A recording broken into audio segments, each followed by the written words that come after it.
The morning light filtered gently through the cotton curtains of Mary Johnson's small home, casting soft golden lines across the wooden floor.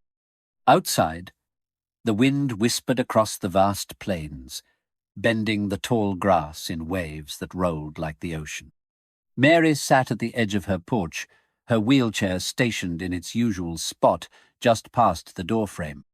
The air was cool, touched with the faint scent of prairies, sage, and dry earth, and the silence stretched as wide as the landscape before her. She had lived here for decades. This little house, weathered and tucked away at the edge of civilization, had once been filled with laughter, the rhythmic clatter of hooves, and the scent of hay and saddle leather. In those days, Mary had been a force of nature, an equestrian with a fierce grace, commanding the respect of every rider and horse in town. Her photo had once hung in the local stable. Mary Johnson, champion rider. But that was before the accident. 20 years ago, a single moment behind the wheel had changed everything. The car crash had taken the use of her legs, and it seemed her future along with them. She was 78 now. Time had carved gentle lines across her face and silvered her once chestnut hair. Though her body no longer moved as it once had, her mind was sharp, her spirit restless. Her days were predictable. Wake with the sun, make a cup of tea, wheel herself to the porch, and watch the wild mustangs graze in the distance. It was a ritual she both loved and loathed. Watching the horses stirred something deep inside her, a yearning that was part joy, part grief. They ran where she could not. They moved with the kind of freedom that once defined her life. She reached for the pair of binoculars resting on the small table beside her. Through the lenses, she scanned the horizon. The mustangs were there, scattered like shadows against the golden expanse.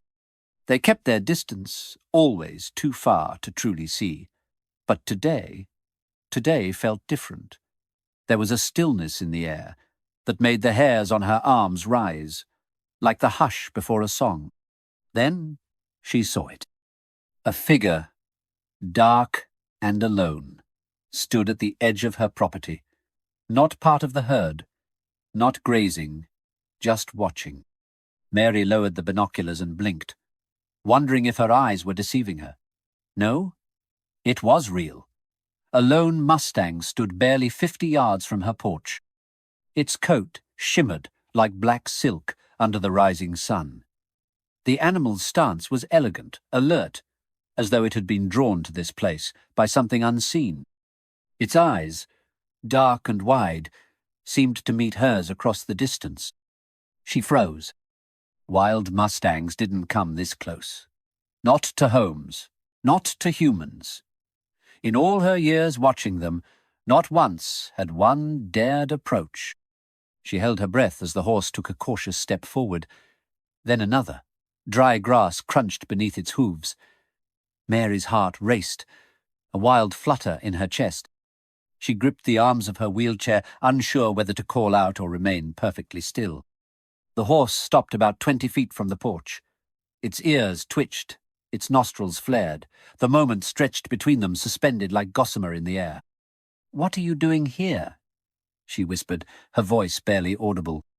To her amazement, the horse tilted its head slightly, as if listening. It lingered just a second longer, then turned abruptly and bolted, its dark form disappearing over the hill like a ghost. Mary sat in stunned silence. Her hands were trembling, her breath short. She hadn't felt this alive in years. Something had shifted. Something inside her had cracked open and let in light. Later that afternoon, her granddaughter Emma arrived, arms full of groceries and a cheeky smile on her face. "Hi, Grandma," she called, letting herself in through the kitchen door. "I brought your favorites, chicken salad, lemon cookies, and those little yogurt cups you pretend not to like." Mary chuckled softly. "Thank you, sweetheart." Emma wheeled the bags onto the kitchen table, then glanced out through the window. "How's the view today? See any of your wild friends?" Mary hesitated. Actually, yes. One of them came right up to the edge of the yard this morning. A dark Mustang. Beautiful. Just stood there, watching me. Emma raised an eyebrow, her smile playful. Are you sure you didn't dream that? I didn't dream it. Mary's voice was firmer than usual. He was real. Emma gave her a gentle look. Okay, just sounds surprising. Mary didn't push it. She didn't expect Emma, or anyone really, to understand. But the memory of that dark Mustang stayed with her, clinging like the scent of rain on dry earth. That night, she sat by the window, wrapped in a quilt, replaying every detail. The way the horse had moved, the weight of its gaze, the silence between them, filled with something unspoken. The next morning, Mary wheeled herself out to the porch earlier than usual. The sun had just begun to rise, spilling honey-coloured light across the open land. She wrapped her cardigan tightly around her shoulders and waited. Time passed. The wind stirred the grass. A hawk cried out overhead. Then, just as she was about to give up, she heard it. The soft, rhythmic beat of hooves on the ground. Her breath caught. He was back. The same Mustang emerged from behind a low swell in the earth, walking slowly, cautiously. His coat shimmered like oil in the light, his eyes locked on hers. Mary didn't move. She barely breathed. He came closer this time. 10 feet, maybe less. She lifted her hand slowly, steadily. Hello again, she whispered. The Mustang paused. His ears flicked back and forth. His nostrils flared as he breathed in her scent. Then, as if satisfied, he lowered his head and began grazing just a few yards away, never fully turning his back to her. Mary's eyes filled with tears. She didn't know why. Maybe it was the simple miracle of being seen, truly seen, for the first time in what felt like forever, not as an old woman, not as someone broken, but as someone who mattered. She watched him for hours. That night, she told Emma again. He came back, Mary said softly. He was closer today. He let me sit with him while he grazed. Emma smiled, brushing a lock of hair behind her ear. Maybe he's your guardian angel. Or maybe, Mary said, her voice distant, I'm his. The following day began like all the others, with a breath of wind moving through the tall grass and the sky stretching wide and pale above the plains. Mary rose early, stirred from sleep, not by sound but by a feeling, a strange anticipation that seemed to settle in her chest. She dressed, wheeled herself to the porch with practiced ease, and waited. Her tea sat cooling beside her as her eyes scanned the horizon, searching for the dark figure she now called. Her visitor, her companion, her mystery. He arrived just past sunrise. There was no sound but the rustle of grass as shadow. She had started calling him that in her mind for the way his coat melted into the dusk, emerged from the distance. His approach was slow and steady, as if testing the bounds of some invisible thread that tied him to her. Mary's heart lifted. The sight of him no longer startled her. It warmed her, gave her something to hold on to in the quiet spaces of her day. This time, she had left out a small bucket of water just beside the porch. She'd read somewhere long ago that animals, even the wild ones, could be coaxed by consistency, by kindness offered with no strings attached. She didn't expect him to trust her fully, but trust, she knew, was a process, a slow, sacred thing. Shadow sniffed the air, his ears twitching as he drew closer. He paused near the water bucket, his head lowering as he examined it. Then, cautiously, he drank. Mary held her breath. This was a step, small but powerful. He was accepting her gift, a gesture of peace, of mutual understanding. Over the next few days, the routine continued. Mary left out water, sometimes small offerings of apple slices or carrots. Shadow came. Each time, he ventured a bit closer, his body relaxing in her presence. She spoke to him softly, her voice low and rhythmic, like a lullaby carried by the wind. She told him about her past, the competitions, the long rides through fields, the joy of a horse's breath warm against her cheek. She told him how the world had changed for her in a moment, how she'd sat still for 20 years but never stopped dreaming of motion. And Shadow listened. He didn't answer, of course, but his body language said enough. He stayed. He lingered. His eyes never wandered far from hers. It was as though some part of him understood what she had lost, and perhaps what he had been searching for too. Emma didn't believe her at first. "You named him?" she asked, raising an eyebrow as she folded laundry in the small kitchen. "Shadow?" Mary smiled faintly. "It fits him, don't you think?" Emma chuckled. "Grandma, wild horses don't do this. They don't show up like stray cats and become pets. Are you sure he's real?" "I'm sure. You haven't been lonely enough to imagine him, have you?" Mary looked out the window, watching the wind ripple across the grass. "Sometimes the wild recognizes the broken," she said quietly. "Maybe he sees something in me you don't." Emma didn't respond at first. She just continued folding clothes, the rhythm of her hands slowing slightly. "I'm just worried," she said at last.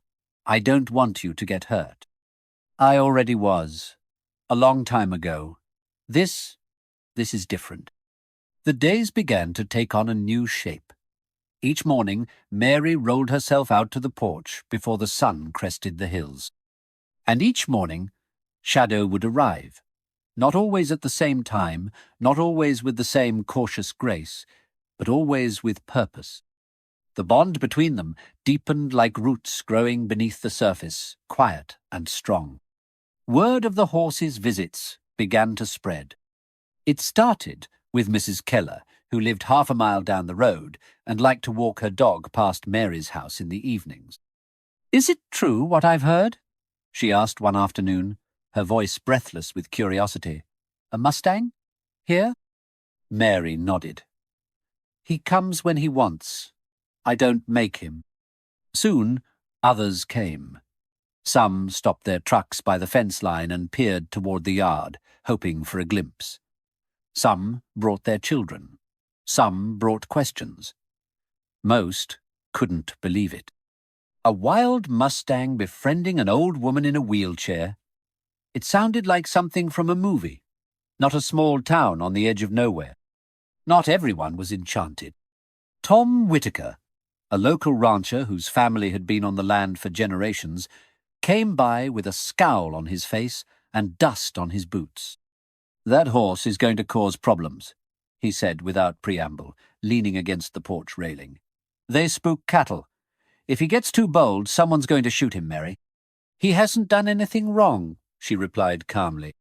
"He doesn't have to. All it takes is one complaint, and if he gets close to the wrong herd, the county'll be all over it." Mary met his eyes. Her spine, though fragile, seemed to straighten.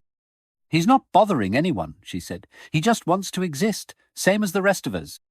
Tom shook his head, muttering something about people losing sense in their old age, and drove off in a puff of gravel. Mary didn't watch him go. Her gaze returned to the plains, searching for Shadow. That night, the wind howled stronger than usual. Storm clouds gathered like bruises across the horizon, but Mary wasn't afraid. Her fear had shifted. It no longer lay in weather or age or even the chair that held her.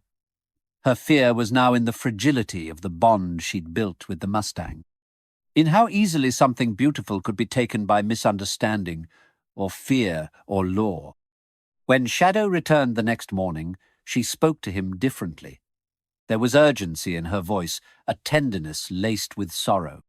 "They don't understand," she said. reaching out with trembling fingers. "But I do. I see you." He took the carrot from her hand gently, his soft lips brushing her skin. Her heart ached at the contact. He was wild, yes, but he trusted her now. That trust was something sacred. It had taken patience and care. It was the most precious thing she had. As summer deepened, so did the ritual. Mary spent hours outside with Shadow. She read aloud from old books, her voice weaving through the breeze. She played music softly from a radio near the door. She even sang once, quietly, shyly, to a song that reminded her of her youth. Shadow stayed through it all, never straying far. Sometimes he would lie down near the porch, his legs folded beneath him, his body still and at peace. One evening, Emma came by earlier than usual and found her grandmother stroking the Mustang's neck, tears slipping silently down her cheeks. "I didn't know I could still feel this way," Mary whispered. "Alive. Free. Like I matter." Emma watched from the steps, unsure what to say. She had seen animals connect with people before, but this was something else. This wasn't just affection. This was healing. "I believe you now," Emma said softly. Mary turned, her face glowing with gratitude and the faintest trace of joy. "Thank you, darling." Emma walked across the porch, knelt beside the wheelchair, and together they watched the sun dip behind the hills. Shadow stood tall beside them, his dark silhouette framed by the last rays of light. It felt, in that moment, like the world had paused to bear witness. Mary leaned back in her chair, her fingers resting gently on Shadow's withers. "You saved me," she said to the horse, "and I will not let them take you." Shadow had become part of Mary's world in ways that neither of them could have predicted. His presence, once a miracle, was now woven into the fabric of her days. She found herself rising earlier, eager to greet the morning not with routine resignation, but with anticipation. And each time she rolled onto the porch and saw him, standing there as if waiting, as if he belonged, her heart lifted in a way she hadn't thought possible anymore. The touch that had once seemed unimaginable had become commonplace. Shadow now approached her without fear, his eyes calm, his breath warm against her hand. He accepted food from her palm, and more remarkably, allowed her to stroke his neck, his shoulder, even behind his ears. With each touch, Mary's hands rediscovered what they'd lost. Muscle memory, long dormant, reawakened, her fingers learning the familiar language of connection between horse and rider. Sometimes she closed her eyes and simply let herself remember. The scent of horses in the stable, the creak of leather saddles, the wind on her face as she galloped across open fields. Those memories no longer brought only pain. Now they shared space with the present. Now they held promise. Word of the unusual friendship had spread beyond their immediate neighbors. People began driving in from nearby towns, hoping to catch a glimpse of the wild Mustang who had chosen to trust a woman bound to a wheelchair. Children pointed with wide-eyed wonder from car windows. Couples stood quietly near the fence, not wanting to startle the horse, but curious to see for themselves the story they'd heard whispered around grocery store aisles and church pews. Mary didn't mind the attention. She wasn't seeking fame, and she didn't pretend to understand why Shadow had chosen her. But the story seemed to resonate with people, perhaps because it reminded them that connection, even the most unlikely kind, was still possible in a world that so often felt fractured. Still, not everyone celebrated. Tom returned one afternoon, this time accompanied by another man, someone younger, with a clipboard and a serious expression. They stood near the porch, watching Shadow as he grazed in the tall grass just a few feet away. "Mary," Tom said, removing his hat and nodding respectfully. "This is Wade Jenkins. He works with the county." Wade gave a tight smile, his eyes never leaving Shadow. "Ma'am, we've received some concerns. About the Mustang." Mary's heart began to pound. She looked from Wade to Tom and back again. "He's not hurting anyone?" Wade nodded, scribbling something on his clipboard. "I understand. But he's wild. And wild animals near residential areas tend to make people nervous." "He's not dangerous," Mary said, her voice firmer now. "He's gentle. He doesn't go near the cattle, and he stays close to the house." Tom shifted uncomfortably. "I know you care for him, Mary, but he's unpredictable.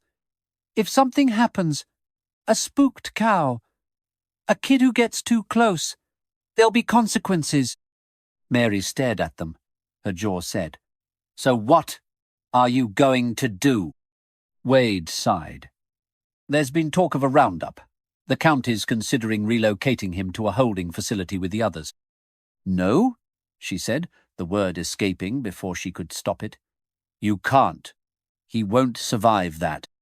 Wade offered a sympathetic look. "It's not up to me. I'm just gathering information for now. But if he's still around in a week or two, we'll have to act." The men left, and Mary sat frozen in her chair long after their truck disappeared down the road. Shadow wandered over, nudging her hand gently. She turned to him, her eyes shining with tears. "They want to take you," she whispered. "Lock you away, like they did with the others." The thought of Shadow penned up in some facility, confined, confused, his spirit crushed, made her chest tighten. He had come to her freely, trusted her. He didn't deserve to have that trust betrayed by strangers with ropes and trailers and cages. That night, she couldn't sleep. She lay in bed, staring at the ceiling, listening to the wind tapping at the windows. The house, once a quiet sanctuary, now felt full of tension. She needed to find a way to protect him, but what could she possibly do? The next morning, she told Emma everything. "They're coming for him," she said, her voice low and urgent. "Tom brought someone from the county. They want to move him to a holding pen." Emma frowned, pulling a chair up beside her grandmother. "That's awful, but maybe there's another way." Mary looked at her, hopeful. "What do you mean?" Emma reached for her phone. "There's a sanctuary. I read about it a while ago. It's a few towns over, but they specialize in Mustangs. They have land, hundreds of acres. The horses aren't caged. They're safe." Mary leaned forward in her chair, her hands gripping the wheels tightly. "Do you think they'd take him?" "I can ask," Emma said. "I'll call right now." It took some convincing and a few emotional appeals, but by the end of the afternoon, Emma had confirmation. The sanctuary would accept Shadow, provided he could be transported safely. Mary felt a strange mix of relief and dread. It was the right thing, she knew that. But the thought of saying goodbye filled her with a sorrow so deep, it threatened to undo her. The next few days were devoted to preparation. Emma arranged for a trailer. She enlisted the help of Dr. Lewis, a local veterinarian who specialized in large animals. Together they mapped out a plan. Shadow would need to be guided gently into the trailer, calmed by Mary's presence, kept safe for the long journey. Mary did everything she could to prepare him. She sat with him longer, she fed him by hand. She spoke to him not just with words, but with her presence, with the steadiness of her voice, the rhythm of her breath, the certainty of her stillness. She didn't know how much he understood, but she hoped he could feel the shift in energy, that something was coming, that she wouldn't let it harm him. The morning of the move arrived under a sky heavy with clouds. The trailer backed into the yard slowly, its metal frame gleaming dully in the overcast light. Shadow stood at a distance, his ears pricked, his muscles tense. Mary wheeled herself toward him, her movements calm and deliberate. "It's okay, boy," she murmured. "I'm right here." Dr. Lewis and Emma stood by, waiting for her signal. Mary held out a slice of apple, her hand trembling slightly. Shadow approached, hesitant, but trusting. He took the apple, his eyes flicking toward the trailer. "You're going to a good place," she whispered. "Open fields, other horses, no fences, not really, just freedom." Shadow followed her as she moved closer to the trailer. Mary kept speaking softly, soothingly. The process took nearly an hour, step by step, inch by inch, until at last he stood at the ramp. For a long moment he froze. Then, with a deep breath and a final nudge from Mary's voice, he stepped inside. The door closed behind him. Mary turned away quickly, unable to watch it shut. She sat in her chair, her hands clasped in her lap, the sound of her heartbeat louder than the engine that hummed to life. As the trailer rolled down the driveway, she looked out over the empty plains. For the first time in weeks, Shadow was not there, and the silence left behind was unbearable. The porch felt hollow without him. The plains, once alive with anticipation, now stretched wide and silent, stripped of the quiet magic that had defined her mornings. Mary wheeled herself out every day, still rising with the sun, still leaving a small bucket of water by the steps out of habit.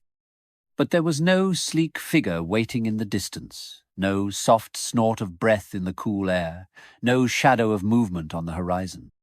The trailer had disappeared days ago, but its absence still echoed. She knew she had done the right thing. She had told herself that over and over again, each time the guilt threatened to close in, each time she caught herself looking instinctively toward the fence line. Shadow was safe now. The sanctuary had promised acres of land, room to run, other Mustangs for company. It was a better life than the threat of capture, or worse. He deserved freedom, even if it meant being apart from her. But still, her heart ached. In the evenings, when the light turned golden and long shadows swept across the grass, she would close her eyes and try to picture him. Was he grazing with the others? Was he running across the hills, his mane flying like a banner in the wind? Did he miss her the way she missed him? Emma called often to check in. She tried her best to be encouraging. "He's doing well," she said one afternoon, her voice soft through the phone. "The sanctuary staff say he's adjusting. He's not alone, Grandma. He's got others now. He's learning the land." Mary listened in silence, nodding slowly. "Do you think he remembers me?" she asked after a pause. "I do," Emma said. "He trusted you. That doesn't just disappear." Mary wanted to believe that. She needed to.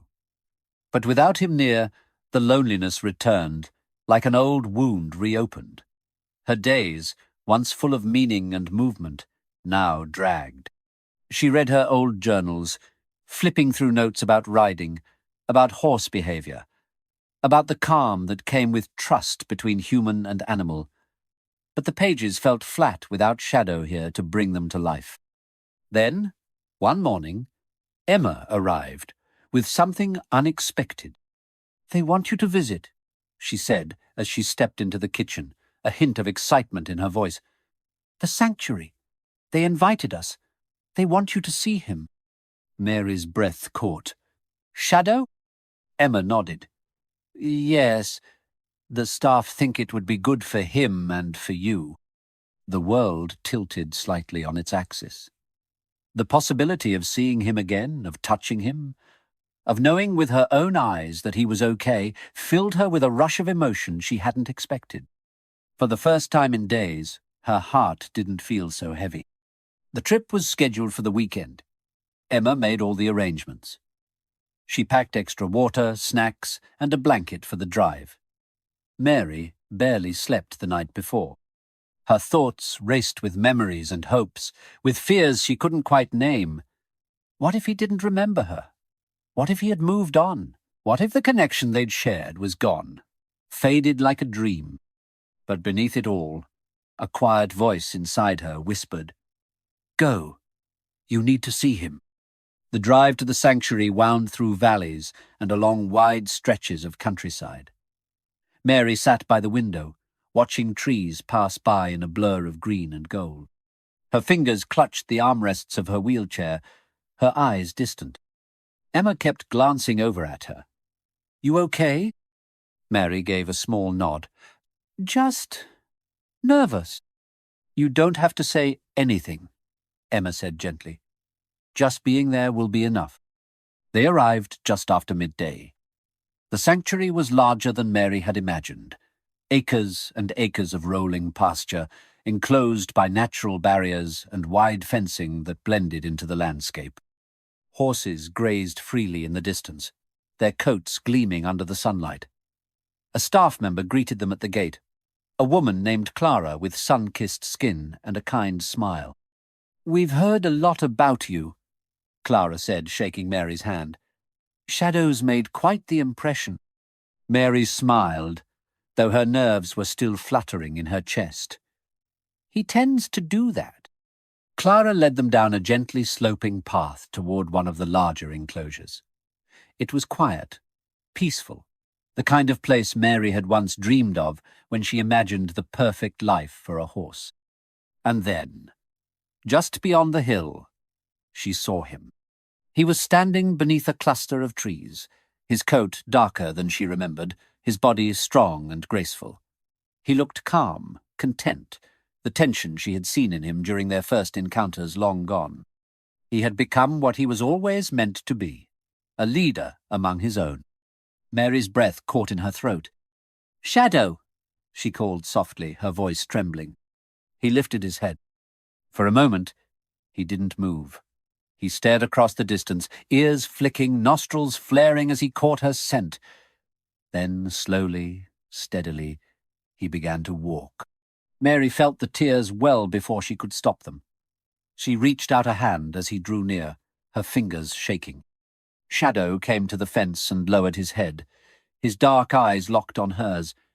Then he nuzzled her hand, gently, as if to say, "I remember." A sob escaped her lips, quiet, filled with relief. "He remembers," she whispered. Emma stood beside her, watching with tears in her own eyes.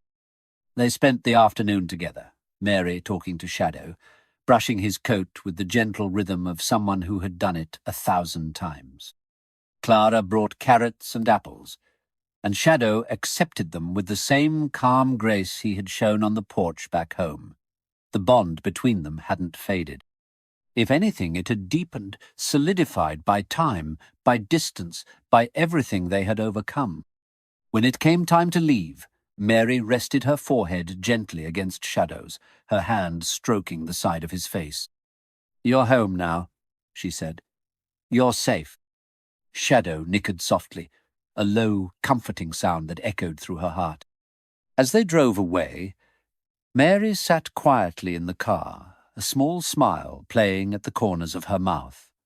The plains were behind her now, but so was the emptiness. She had done what she set out to do. She had saved him. And in doing so, she had saved a part of herself. Back home, the porch didn't feel quite as lonely. The wind still moved through the grass.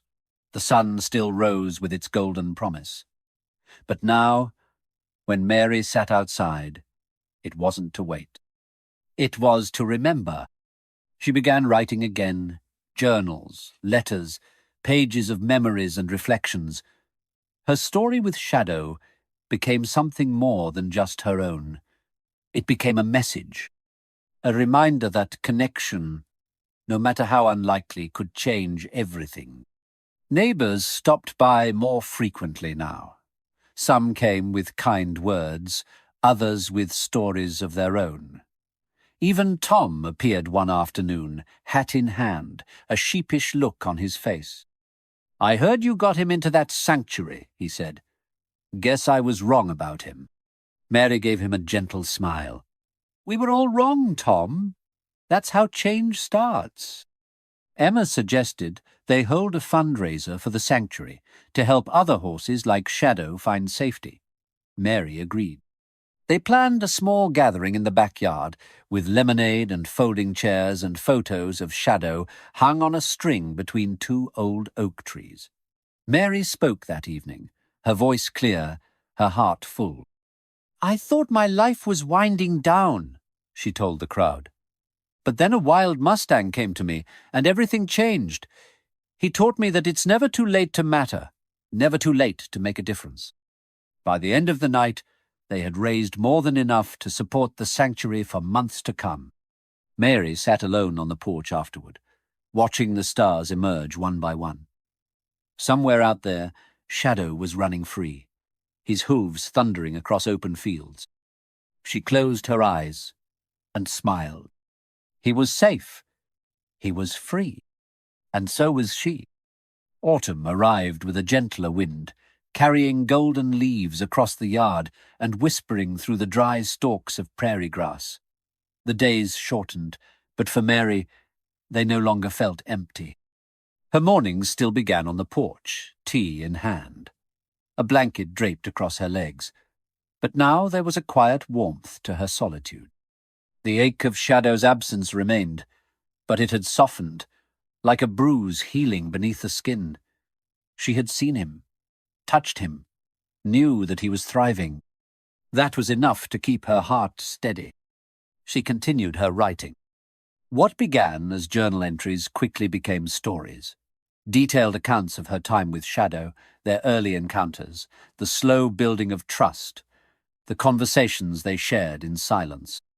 Emma encouraged her to keep going, even suggesting they compile the stories into a book. "You have something here," she said one afternoon, reading over a few pages. "It's more than just your story. It's about healing, about freedom. People need to hear this." Mary smiled at her granddaughter's enthusiasm. "I never thought anyone would care about an old woman and a wild horse." "Everyone cares, Grandma. They just don't know it yet." Emma wasn't wrong. Since the fundraiser, more people had come forward with donations, letters, and stories of their own. Some had known horses in their youth. Others were simply touched by the bond Mary had shared with Shadow. One woman even drove from 2 towns over, just to meet Mary in person and thank her for reminding her what compassion looked like. The visits became more frequent. Neighbors who had once kept their distance now stopped by for a chat. Children sat cross-legged in Mary's yard as she told them about Shadow's first approach, their first touch, the day he took a carrot from her hand. Her porch became a place of memory and magic, a quiet testament to what could happen when patience and kindness met the wild with open arms. And still, the sanctuary sent updates. Shadow had become a favorite among the staff. Clara called every couple of weeks with news of his progress. "He's doing great," she said during one call. "He's taken to leading the herd lately, not in an aggressive way, he just moves, and they follow." Mary's heart swelled with pride. He was always meant to lead. He just needed space to remember how. "He still has that calm about him," Clara added. "It's like he listens more than most. Watches with purpose. It's rare." They arranged another visit. Emma drove, and Mary packed a small bag with treats, her journal, and a scarf. Shadow had once sniffed curiously when it hung loosely around her neck. This time, the sanctuary felt familiar. The trees rustled in greeting, and the horses lifted their heads as they approached. Shadow wasn't hard to find. He stood on a rise, the sun casting a warm halo around his silhouette. When Mary called to him, his ears flicked, and he turned with recognition. He walked to her with the same calm purpose he always had, nuzzling her hand before pressing his forehead gently to hers. Mary closed her eyes and breathed him in. They sat together for hours. She read to him from her journal, her voice soft and steady. He didn't understand the words, but he understood the rhythm, the intent. That was enough. It became a ritual. Every few weeks they made the journey. Each visit was a reunion, not of necessity, but of joy. Shadow never turned away. He always came, always stayed close, always listened. Their bond hadn't faded with distance. It had evolved. deepened. Mary began to walk through her days with renewed strength. Her health, while still fragile, seemed buoyed by purpose. Her doctors noticed. Emma noticed. Even Mary noticed. She laughed more, wrote more, dreamed more. One afternoon, while flipping through old photo albums, she paused at a faded picture, her younger self, no older than 20, seated proudly atop a tall chestnut mare named Willow. Her back was straight, her hand light on the reins, her eyes bright with the thrill of freedom. Mary traced the edges of the photo with her fingertip. "I remember that day," she whispered. She closed the album and looked out the window. The wind stirred the leaves, and for a moment she imagined hoofbeats in the distance. A week later, Emma surprised her again. "They're doing a feature on shadow," she said, holding up her phone. "A documentary team from a nature network. They heard about your story and want to interview you. They think it could inspire others." Mary blinked. "Me? On television?" Emma grinned. "You and Shadow. Your story. They want to film at the sanctuary, and here too your porch, the plains, where it all began." It was overwhelming, and Mary hesitated at first. She wasn't used to cameras or microphones. But the idea that Shadow's journey could reach more people, could help protect other Mustangs, was too important to ignore. The crew arrived 2 weeks later. They were kind, respectful, and deeply moved by what they witnessed. Mary spoke with grace and quiet strength, sharing her memories with the same care she had once reserved for brushing Shadow's mane. They filmed the porch, the photos, the journal entries.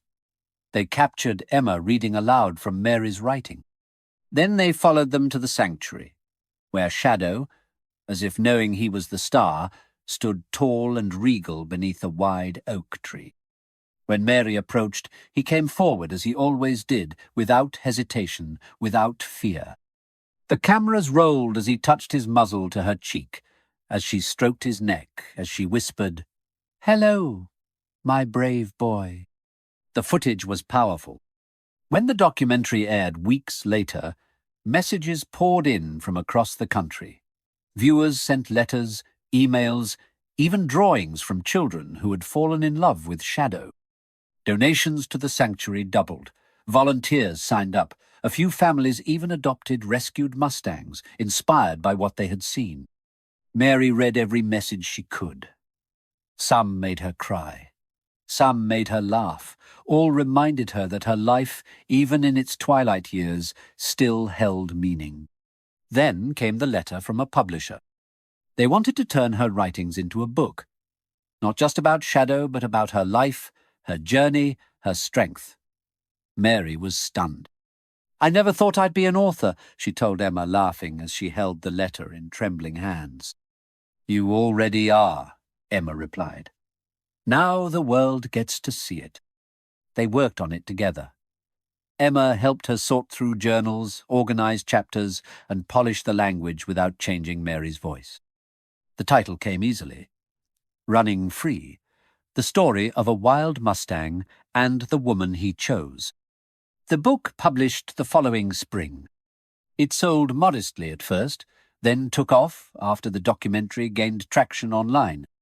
Mary was interviewed on podcasts, quoted in articles, invited to speak at a wildlife conservation event, though she declined the travel and offered a recorded message instead.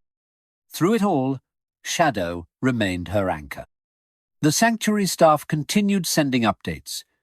Shadow had taken on a paternal role in the herd, often guiding younger Mustangs across streams and unfamiliar terrain. He remained calm, observant, wise. "He's become a teacher," Clara said on one of her calls. "A guardian." "He always was," Mary replied. On the first anniversary of Shadow's arrival at the sanctuary, they held a gathering. Staff, volunteers, donors, even a few townsfolk made the drive. Mary, wrapped in a shawl, sat under the shade of a cottonwood tree while children listened wide-eyed to her stories. When Shadow approached, they all fell quiet. He moved with dignity, his coat gleaming, his eyes soft as he rested his head gently against Mary's. A photographer captured the moment, an elderly woman in a wheelchair, her hand resting against the cheek of a wild horse who had once walked out of the plains and into her life. That photo would later hang in the sanctuary's main office, a plaque beneath it reading, "Some bonds are born not of blood or breed, but of trust, spirit, and the quiet understanding between two souls searching for something only the other could give." As the seasons turned once more, Mary often found herself watching the sun rise and whispering into the wind. "Thank you, Shadow," she would say, "for coming to me, for saving me when I didn't know I needed saving." And though he was miles away, running free through hills and meadows, she always felt him near. Because some connections never fade. Some love, no matter how wild, stays tethered not by rope or reins, but by memory, by grace, by heart. The second spring after Shadow's arrival at the sanctuary was brighter, greener, fuller somehow. The plains outside Mary's home came alive with colour, wildflowers dancing beneath the breeze, the sky clearer than it had been in months. And inside Mary's heart, something had changed too. It wasn't that the grief had vanished, it never would, but it had softened, reshaped itself into something steadier, something like peace. Her days were now filled with purpose. The book had taken off in ways she never imagined. Letters continued to arrive in neat bundles, notes from readers of all ages, some thanking her for her courage, others sharing how her story had rekindled their belief in second chances. Children sent hand-drawn pictures of Shadow, usually with Mary by his side. A few included their own horses, real or imaginary, running free in the same fields. The porch, once a place of quiet watching, had become a stage of sorts, a space where neighbours, journalists, and even curious travellers came to listen. Mary greeted them all with the same warmth, offering stories, tea, and a glimpse into what it meant to find connection beyond limits. Emma continued to visit weekly, but now her time was shared between Mary and the sanctuary. She had begun volunteering regularly, and soon her visits came with updates about Shadow, details Mary hung on to like pearls. "He's mentoring a younger stallion now," Emma said one morning, her eyes alight as she sat beside Mary. "There's this skittish little guy named Flint, wild as anything. But Shadow? He stands with him, walks beside him, teaches him to trust." Mary smiled at the image, her fingers brushing the lip of her teacup. He always had that calm about him, like he understood things deeper than the rest. Emma nodded. "The staff calls him the Elder Spirit." Mary chuckled. "Fitting. He was wise, even when he was running circles around my heart." As they sat together in the warm morning air, Emma pulled out her phone. "I recorded something," she said. "Thought you might want to see." She turned the screen toward Mary and pressed play. The video began with a view of the sanctuary pasture, horses grazing peacefully, the sunlight glowing off their coats. Then the camera turned, and there was Shadow, majestic, quiet, standing like a sentinel in the field. Flint, smaller and lighter, stood beside him, mimicking his stillness. In the video, Clara's voice narrated softly. "This is what healing looks like. Shadow shows us that even the wildest souls can carry kindness. That guidance isn't always loud. It's patient, present." Mary felt the tears well in her eyes before she could stop them. "He's doing more good than I ever could have dreamed." "You're part of that," Emma said. "You gave him the chance to be this."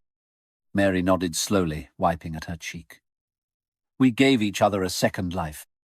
The bond between Emma and Mary deepened during those months. Where once their conversations had been polite, now they were layered with memory, legacy, and hope.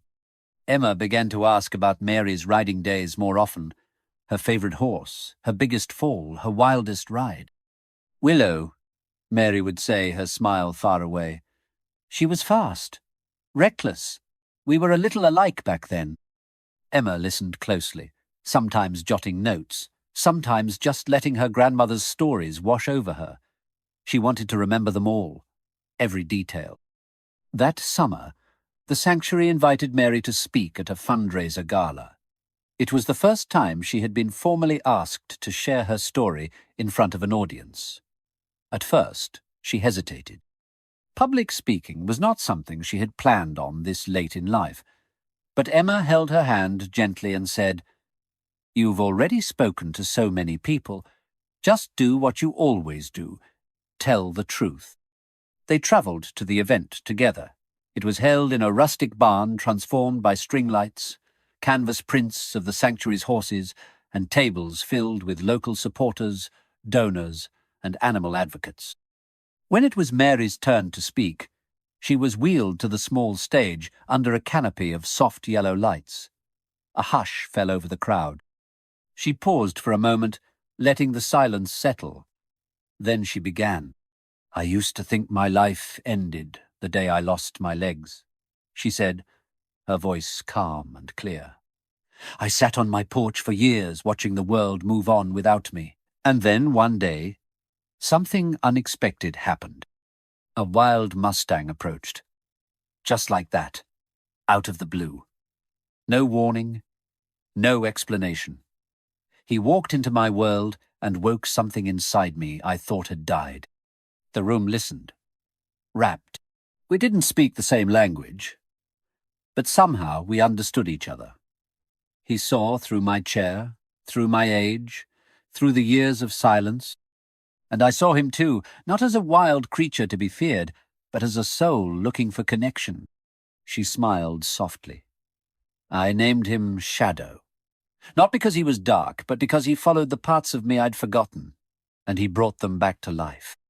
Mary finished her speech with a single line that would be quoted in the local paper the next day. "Freedom isn't always about running fast or far. It's about knowing you're seen and loved, just as you are." The applause was quiet at first, then grew into something warm and heartfelt. People stood. Emma wiped her cheeks, clapping with the pride of someone who had just watched her hero take flight. That night, back at the cottage, Mary sat beneath the stars with a cup of warm cider in her lap. The sky was endless, a blanket of silver pinpricks stretching far beyond what she could see. "Do you ever think about what would have happened if you hadn't come that day?" she whispered to the wind, not expecting an answer. But a soft breeze stirred the leaves nearby. She smiled. It was enough.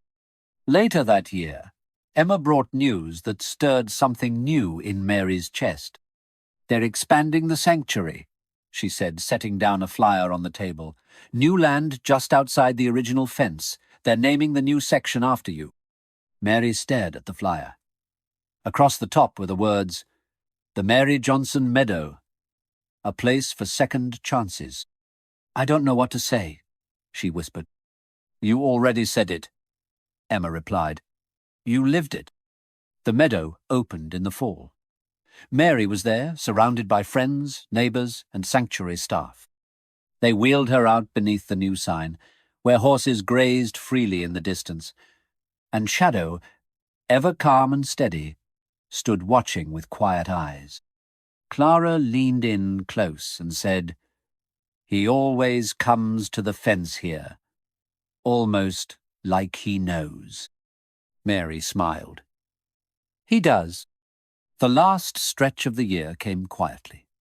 The winter snows fell gently, layering the plains in white, but the cold no longer pressed so harshly against Mary's bones. Her home was filled with letters, books, photos. Her porch was strung with lights, and her heart, once dormant, now pulsed with something steady and strong. She still rose early, still wheeled out to greet the sun. She still thought of Shadow every day. And whenever the wind moved just right, or the light hit the grass at a certain angle, she could almost see him, standing proud, unbroken, free. One morning, she opened her journal and began to write. Some lives begin with a gallop. Others begin again with a single step forward, a hesitant breath, a moment of stillness shared with a soul who doesn't speak your language but understands you just the same. She paused, tapping the pen gently against her chin. Shadow didn't save me from my wheelchair. He saved me from the belief that my story was over. The pages turned. The wind moved. And somewhere far away, a Mustang lifted his head toward the sky. The first signs of spring came not with colour, but with sound. A songbird returned to the elm near Mary's porch, calling softly in the early hours. The snow receded, melting into rivulets that carved lazy paths through the grass. Beneath it, green returned, cautious at first, then boldly. The land awakened, and with it, something inside Mary stirred as well. She was weaker now. The change had crept in gently over the winter. More fatigue, more time spent indoors, more moments where her thoughts wandered in ways they hadn't before. But she didn't fear it. She accepted the slowing of her body the way one accepts the setting sun. Inevitable, beautiful in its own right. Emma had noticed too. "You're not eating as much," she said one morning, stirring soup at the stove. Mary gave her a gentle smile. Appetite fades when the heart is full. Emma didn't argue, but her eyes softened. She knew her grandmother well enough to hear the quiet truth behind the poetic words. Still, life continued. The sanctuary remained in close contact, sending updates, photos, and short handwritten notes from visitors who had read Mary's book and come to see the place where it all began. One letter stood out. A child named Lily had written in colourful crayon, her lines uneven, her spelling imperfect. "Dear Mrs. Mary, I saw Shadow run. He looked like a dream. I hope when I grow up, I can be kind like you. I will help animals, and maybe even find a horse friend too. Thank you for loving him. Love, Lily, age 7. Mary read it twice. Then placed it in a small wooden box she kept by the window, a collection of keepsakes, of moments she didn't want to forget. Letters, dried flowers from the meadow opening, a photo of her and Shadow beside the sanctuary fence, the worn leather gloves she used when she first touched him. That afternoon, as if summoned by memory, Emma walked in holding her phone. "Clara sent another video," she said, perching beside her on the couch. Mary leaned in, watching the screen come to life. The camera shook slightly, then steadied on the familiar landscape of the sanctuary pasture. Horses dotted the field, grazing peacefully. Then, from the left, Shadow entered the frame. He looked as he always had, tall, elegant, quiet. But this time, he wasn't alone. A foal trotted beside him, no older than a few months. It moved awkwardly, its legs unsure, but its eyes sparkled with curiosity. Shadow lowered his head and nudged the foal gently, guiding it forward step by step. The video ended there, but Mary's hands remained clasped over her heart. "He's teaching again," she said softly, "guiding the next one." Emma watched her. "That's what you did too." Mary turned her head, eyes damp. "Maybe we all pass it on in the end. What we've learned, what we've loved." The days grew longer. The sun stayed just a little later in the sky, casting a warmer light across the plains. Mary began spending more time outside again, wrapped in blankets, her tea steaming beside her. She didn't write as much, but she thought often, letting her memories play like soft music in her mind. She thought about her childhood, the first time she touched a horse, the thrill of her first solo ride, the sting of her first fall. She thought about Willow, her first real partner in the ring. She thought about the accident, about the silence that followed, the loneliness. And then she thought about Shadow, about his gaze, his breath, the quiet strength of his presence beside her. One night, unable to sleep, Mary wheeled herself to the porch under the stars. The wind was light, the air crisp. She closed her eyes and listened. Not for sounds, but for feeling, for memory, for something beyond either. "I miss you," she whispered. She didn't mean it in a sorrowful way. Shadow was still alive, still thriving. But she missed his nearness. The weight of him beside her, the way he had made her feel like more than her limitations. "You reminded me who I was," she said. "Who I still am." The next morning, Emma arrived with a surprise. "They want to name one of the new foals after you," she said, holding up a small photo of the young horse, trotting clumsily behind its mother. "This little one's got spirit." They thought Maggie would suit her. Mary laughed, light and full. "I don't know if I'm spirited anymore." Emma raised an eyebrow. "You stared down the county, took in a wild horse, and turned your porch into a legend. I think you qualify." Mary held the photo carefully, her fingers trembling just slightly. "Then I'm honored." Over the following weeks, her strength declined more noticeably. She no longer ventured far beyond the porch. Reading became harder. Writing, too. But she welcomed the quiet. She had made her mark. Her days no longer needed to be filled with striving. Now, they could simply be. Emma began coming every day. She cooked, cleaned, read aloud from the letters still arriving by mail. The house was never empty. Friends dropped by with flowers, with soup, with well wishes. Even Tom, gruff and awkward, appeared with a small wooden carving of a horse in his hand. "I made this," he said, setting it gently on the porch table. "It's not perfect." Mary turned it over slowly, her eyes glistening. "It's beautiful. Thank you." He nodded, then added, "You were right about him, you know." Mary smiled faintly. "About which one?" "Both," Tom said. "Shadow and you." The last letter she read came from Clara. "He still waits near the fence, every morning, just for a while. We think he's remembering. We think he's looking for you." Mary read it twice. Then again. Later that evening, Emma found her dozing softly in her chair, the letter still resting in her lap. She knelt beside her and brushed a strand of silver hair from her forehead. "He remembers you," she whispered, "just like we all will."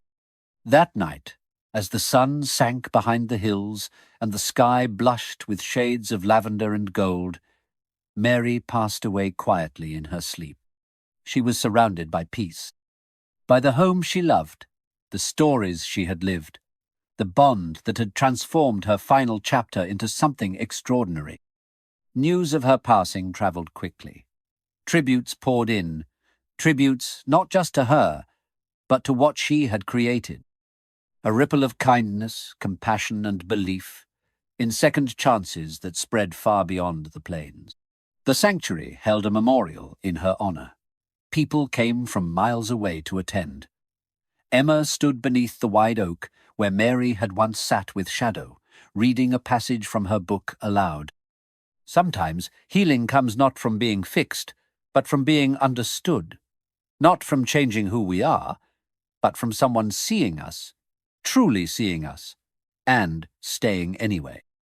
As she finished, a hush fell over the crowd. And then, from beyond the pasture, Shadow appeared. He walked slowly, purposefully, toward the gathering. His steps were quiet, his head low. When he reached the fence line, he stood there in silence, eyes scanning the faces before him.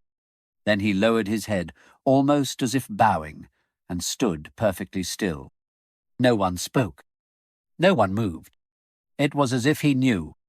Emma approached him, her hand reaching through the fence. He didn't flinch, didn't back away.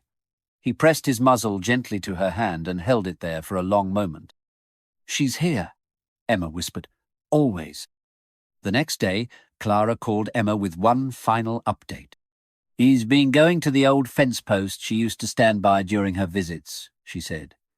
"He just waits there sometimes, watches the trees, stays for a while, then goes back to the herd." Emma didn't answer right away. She sat on the edge of Mary's porch, looking out across the plains. "I think he knows she's free now," she said. "Like him.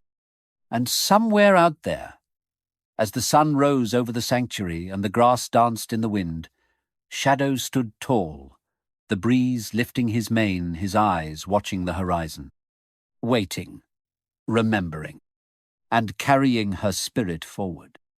The seasons turned, as they always did, indifferent to absence, and yet shaped by memory. Mary was gone, but in the rhythm of the plains, in the rustle of tall grass and the golden stretch of morning light, her presence lingered. Not as a shadow, but as something quieter and deeper, like warmth left in a chair after someone's risen from it, or the sound of laughter echoing long after the voice is gone. Emma kept coming to the house. At first, it was practical. There were things to organize, mail to collect, a legacy to protect. But quickly, her visits became something else. She began sitting on the porch in the early hours, bundled in one of Mary's shawls, sipping from her grandmother's favorite tea mug. The wind sounded the same, but the silence carried a different weight now. The view stretched endlessly before her, and for the first time in her life she understood why Mary had never left this place. The stories had not ended with Mary's passing, they had only deepened. The documentary was re-aired with a dedication at the start. Mary's book hit another printing run. A second sanctuary fundraiser, held in her name, exceeded its goal within days. Messages poured in still, addressed now to Emma. They spoke of how the story of an old woman and a wild Mustang had changed people, had inspired them to volunteer, to adopt, to reconnect with long-lost passions. Emma read each one slowly, with reverence. She began responding, writing with the same care Mary had once shown, her words full of grace, steadiness, and gratitude. And then one day, she began writing her own story, not to replace Mary's, but to carry it forward. She started with journal entries, memories of the last year. The small things she had overlooked at the time but now understood were everything. The way Mary's eyes lit up when Shadow approached, the way her voice softened when she spoke about him. Then came reflections on love, on legacy, on how one creature had reminded an entire town what it meant to truly see one another. She hadn't visited the sanctuary since the memorial. Part of her feared it would reopen the ache, but as spring ripened and the land bloomed once more, she felt a pull she couldn't ignore. Clara was waiting at the gate when she arrived. The hug they shared was wordless but full of meaning. Clara led her past the familiar trees, past the new foals, past the volunteers who nodded in quiet recognition. They walked until they reached the same rise where Mary had once sat beneath the wide oak. And there he was, Shadow. He was older now, not aged, but matured, his frame fuller, his coat flecked with faint traces of grey near his muzzle. He stood tall in the pasture, still and observant, watching the horizon with that same quiet strength. At his side was the young foal named Maggie, now nearly grown, her legs longer, her eyes bright with spirit. When Shadow turned and saw Emma, something passed between them. Recognition, maybe, or memory. He walked to the fence without hesitation. Emma stepped forward, her hand resting against the top rail. "Hi, boy," she said softly. He stopped just before the fence, dipping his head to meet her hand. The moment was silent, powerful. In his calm gaze, she saw not just herself, but Mary too. As if, somehow, all that love had not disappeared, but transferred, reshaped itself into something enduring. Clara stood behind her quietly. "He still comes here every morning. The post she used to lean on, He waits by it. Emma nodded. She's with him. I can feel it. They sat together for hours, watching the horses graze. Emma shared stories, sometimes aloud, sometimes in her thoughts. She read parts of her writing to Shadow and to the wind, unsure of who she hoped was listening, but trusting the words to land where they needed to. As the sun began to dip and the golden hour bathed the fields, Clara turned to her. "You know," she said, "we've been thinking about expanding again. More land, more rescues. But we'll need someone to lead it. Someone who understands what this place means." Emma looked at her, surprised. "Me?" Clara smiled. "Who better?" The question stayed with her during the drive home. She thought about her life, about the path she'd walked, never expecting it to lead here. And yet it all made sense. The lessons she'd learned, the bond she'd witnessed, the transformation she'd seen in both Mary and Shadow. Maybe she was meant to be more than just the granddaughter of a remarkable woman. Maybe she was meant to carry the torch. That night, she returned to Mary's journal, the original one, filled with entries from the earliest days of Shadow's visits. The handwriting was sometimes shaky, but the words were vibrant with life. "He came closer today. I think he trusts me. I don't know what I did to deserve it, but I'm grateful. He's not just a horse. He's something bigger than that. A mirror, maybe. A reminder that wildness doesn't always mean chaos. Sometimes it just means freedom." Emma read the page 3 times. Then she picked up her own pen and began to write beside it. "You gave me more than your story, Grandma. You gave me purpose. You helped me see what matters. I'll keep going for both of us." She returned to the sanctuary a week later with a decision. "I want to help," she told Clara.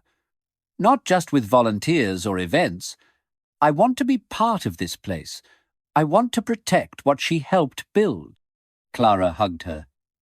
She would have been so proud. Emma dove in fully. She learned the names of every horse, the quirks of each pasture, the rhythm of feeding schedules and training days. She helped design a new visitors' centre, one with a wall dedicated to Mary's story, photos, quotes, and a video loop of the documentary that had first captured hearts. She visited Shadow daily. Their bond wasn't the same as his with Mary, but it didn't need to be. It was something new, something equally valuable. He listened when she spoke, walked beside her as she made rounds, even nudged her hand on days when she seemed tired or distant. It was as if he knew once again what someone needed most. One afternoon, while walking the outer pastures, Emma noticed something. Maggie, the younger Mustang, had begun to mimic Shadow's movements almost exactly. When he walked, she followed. When he paused, she stood alert. When he lay down, she curled beside him. "She's watching him," Emma told Clara later. "Learning from him." Clara nodded. The cycle continues. That night, Emma wrote again. "It's not just about one connection. It's about all the lives touched because of it. Shadow taught Mary to live again. Mary taught me to lead. And now, maybe, Maggie will grow up to teach someone else. The thread doesn't break. It weaves." As the sanctuary grew, Emma's role did too. She became a voice in regional conservation efforts, a speaker at educational events, a mentor to younger volunteers. But she never strayed far from the heart of the sanctuary, from the pastures, from the stories, from Shadow. Each year, on the anniversary of Mary's passing, they held a quiet ceremony beneath the oak. Just staff, just a few friends, just enough. Emma would read a passage from Mary's book. Someone would share a memory. And without fail, Shadow would appear, silent, strong, a steady presence beneath the wide sky. It was never rehearsed. He simply came. And in that, there was comfort. Years passed. Emma watched new Mustangs arrive, frightened and skittish. and saw them transformed by time, space, and care. She watched children laugh as they learned to groom, to listen, to understand. She watched sunsets from the same porch where Mary once waited, the wind carrying whispers of a time when it had all begun. She never stopped writing. Her second book was published on what would have been Mary's 85th birthday. It was titled The Meadow Between Us. On the dedication page, it read, "For Mary Johnson, who taught me that even in silence, love speaks loudest, and for Shadow, who carried her memory and passed it on." One crisp autumn morning, Emma stood beside Shadow in the eastern field. Maggie was nearby, leading a new colt through the grass. The sky stretched endlessly above them. Emma reached up, resting her hand against Shadow's neck. "Look at her," she said. "She's doing it now, just like you did, just like Grandma did." Shadow turned his head slightly, his eyes meeting hers. Emma smiled. She'd be so proud. And in the quiet of the morning, beneath the open sky and the watching trees, it felt as though she was. The air was different that morning, crisp but still warm enough to soften the edges of the wind. Emma stepped out of the small cottage she now lived in on the sanctuary grounds, stretching as the first golden light spilled across the pastures. It had been 5 years since Mary passed, and yet the sense of her had never left.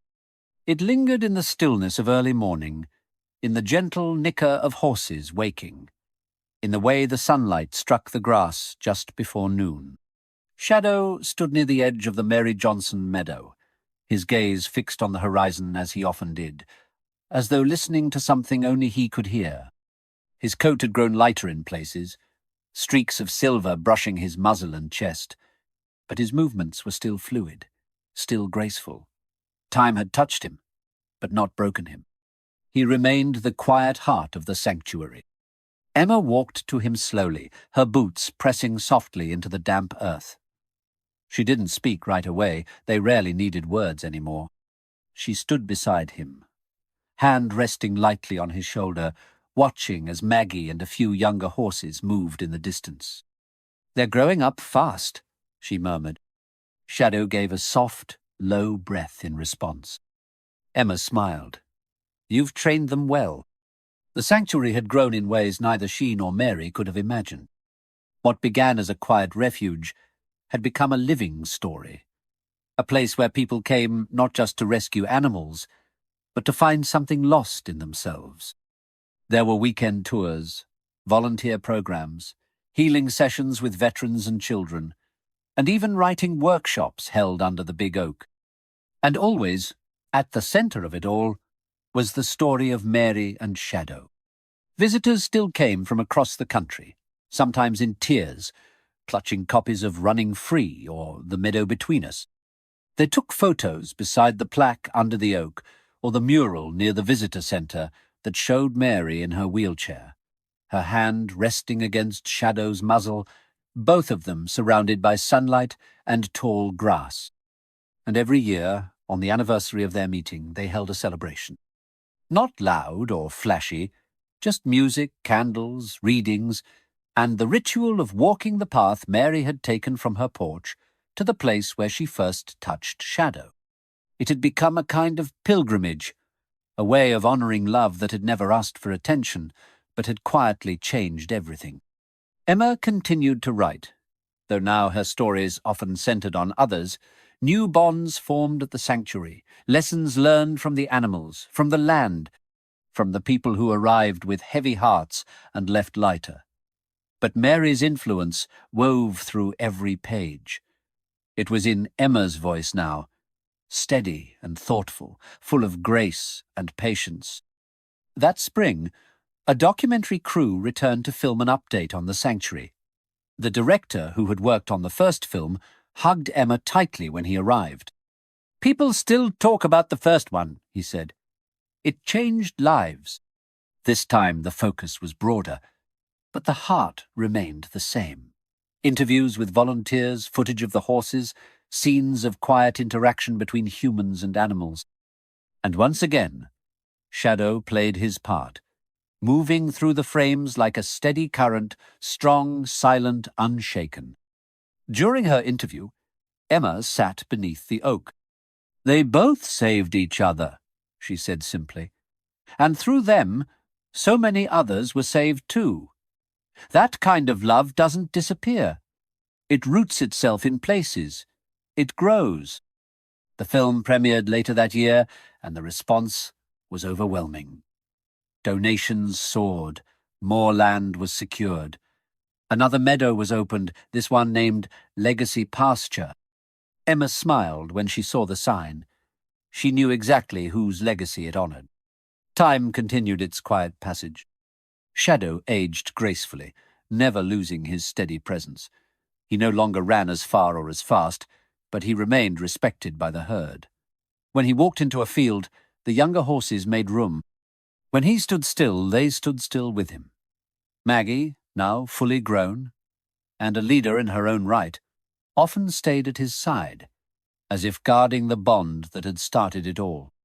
One summer evening, as the sky blazed with colour and the sounds of crickets filled the air, Emma sat with Shadow beneath the oak tree. She had a leather-bound book in her hands, a new journal, its pages blank. "I think it's time for a new story," she said. "Not just about you, about them, about all of us." She looked around, the young horses grazing, the volunteers laughing as they returned to the barn, the wind moving softly through the tall grass. It was the same land Mary had loved, but now it thrived with new voices, new beginnings. Emma opened the journal and began to write. He came from the wild, untouched, unclaimed. He came to an old woman who had forgotten her own strength. And in choosing her, he reminded us all that trust is not given. It is earned, built, cherished. She paused, watching the way Shadow stood, with his head lifted to the wind, as if sensing something just beyond the horizon. The wild doesn't always stay wild. Sometimes it softens, not into captivity, but into connection. And sometimes the broken are not healed by fixing, but by being seen, just as they are. She continued writing until the sun sank fully beneath the hills, casting the meadow in soft twilight. Later that year, Shadow passed. It happened quietly in his sleep beneath the open sky. Maggie was nearby, as were several of the others he had mentored. The staff found him lying peacefully near the oak, the same spot where Mary had once read to him, where she had once whispered goodbye. The sanctuary paused that day. Everything stopped. Visitors were turned away. Volunteers gathered in silence. Emma walked the grounds in the early light, her steps slow, her breath steady. Grief came not as a storm, but as a hush, a reverent silence. They buried him beneath the tree. There was no grand monument, no marble statue. Just a small stone set into the earth, engraved with simple words. Shadow, free forever.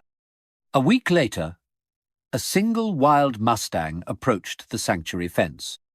No one knew where he had come from. He bore no brands, no markings. He was lean, young, cautious. But he stood at the boundary for hours, watching, observing, listening. Emma approached slowly. She said nothing, just stood there, hands loose at her sides, heart open. The Mustang didn't run.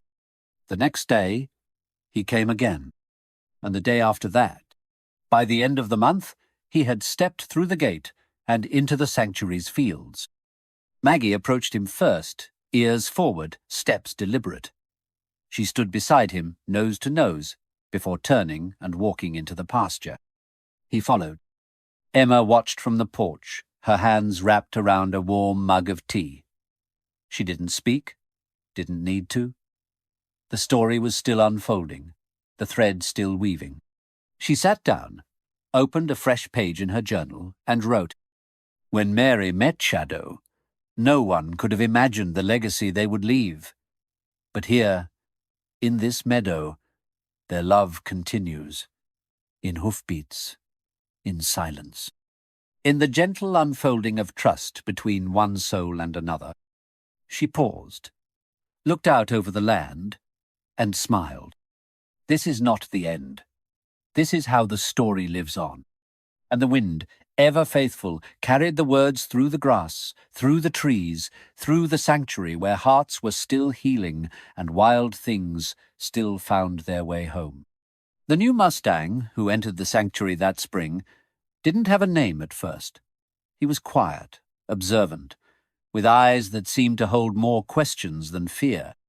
Volunteers speculated about where he came from, how he had found the sanctuary, why he stayed. But Emma didn't wonder. She had seen this before. A spirit drawn to something it didn't yet understand, but knew instinctively to trust. She watched him from the porch in the early mornings, the same way Mary had once watched Shadow. There was a poetry in it, a sense of time folding in on itself, one story giving birth to another. The young Mustang moved through the pasture with careful grace, slowly beginning to mirror Maggie the way she had once mirrored Shadow. The cycle had begun again. Emma took her time getting to know him. No carrots, no coaxing, just presence. She sat near the fence line, reading aloud the way Mary used to, her voice carrying softly across the grass. Sometimes he listened. Sometimes he wandered. But he always returned. One evening, just as the sun touched the edge of the world and painted everything in gold, the Mustang walked up to where Emma sat and stood still. Their eyes met, not in challenge, but in acknowledgement. She didn't reach for him. She simply nodded. "Welcome," she said. She named him Echo, not because he was a copy, but because he was a continuation, a soft return of something once heard, once felt, now forming anew. Emma added the name to the sanctuary's registry that night. Beneath it she wrote, "Echo, a beginning, not an end." The days that followed were filled with quiet progress. Echo began to graze closer to the other horses. He followed Maggie along the trails, responded calmly to the sound of voices. Visitors noticed him. Some recognized the way he moved, the way he watched people with a careful kind of hope. "He reminds me of Shadow," one girl whispered. Emma smiled. "He reminds me of all of us, searching for where we belong." The final chapter of Mary's book had never been written. She had passed before she could finish it. But Emma found the draft tucked away in a drawer, a single sentence left behind. "If love taught me to live again, then letting go was my final act of love." Emma didn't change a word. She let it stand as it was, unfinished, open-ended, just like the story itself. Because some stories don't end. They echo. They ripple forward. They take new shape in other lives, in other voices, in the quiet connection between souls that were never meant to walk alone. As the wind moved gently through the plains, carrying the scent of wildflowers and the promise of something new, Emma sat once more on the porch, pen in hand, heart open. And she wrote, "This is how we live on, in hoofbeats, in whispers, in the stillness where trust begins." And somewhere in the meadow, a wild horse listened.